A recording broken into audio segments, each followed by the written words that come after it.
This is Duck and Cover Ministries. I'm Jeff Buckhold, and we will be talking about the dangers of freedom that some people seem unwilling to face. I think some people have confused comfort, or shall we say an easy life, for freedom. They seem to assume it is their right as American citizens to have a high standard of living. They feel the government owes them a comfortable lifestyle. They seem to assume that if they are not comfortable, then they are not free. But being free is not directly linked in any way to a comfortable life, or even an easy life. Freedom is not comfortable. It is dangerous. Freedom is dangerous because the responsibility for your own well-being is placed squarely on you. Therefore, if you make bad decisions or bad choices, you will end up being miserable, and there is no one to blame but yourself. Life would be easier if someone else was responsible for your well-being. In a stable home, a young child has relatively few worries. Mommy or daddy or both take care of all their needs. A toddler has an easy life, but he is not free.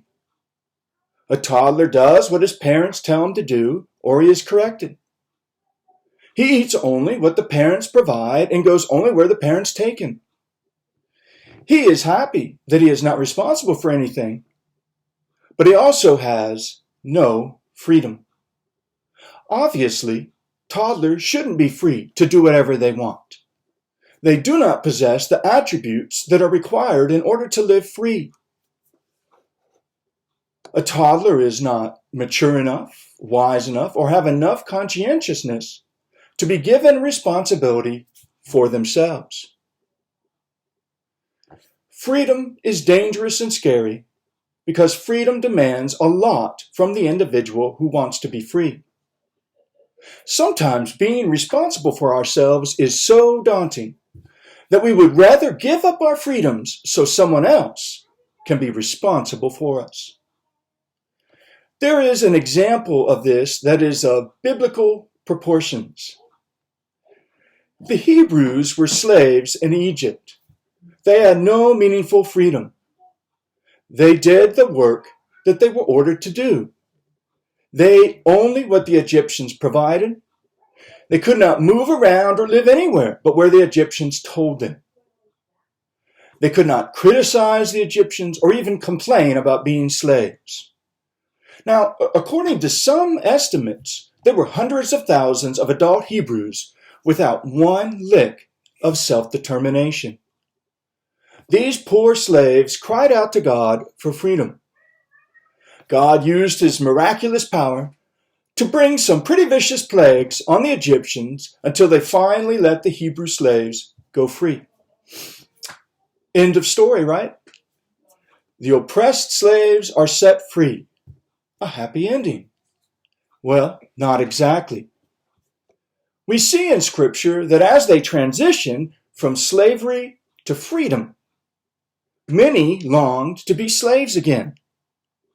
The fear associated with being responsible for themselves was too much.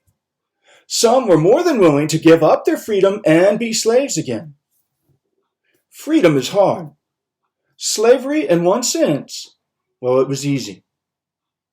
My fear is that many people in America have not been prepared to live as free people. They have not been prepared to be responsible for themselves. And so the idea of freedom is simply too daunting.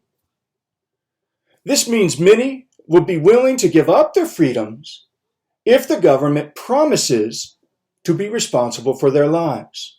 I mean, don't we see this happening in the push for government-controlled healthcare, higher education, and childcare?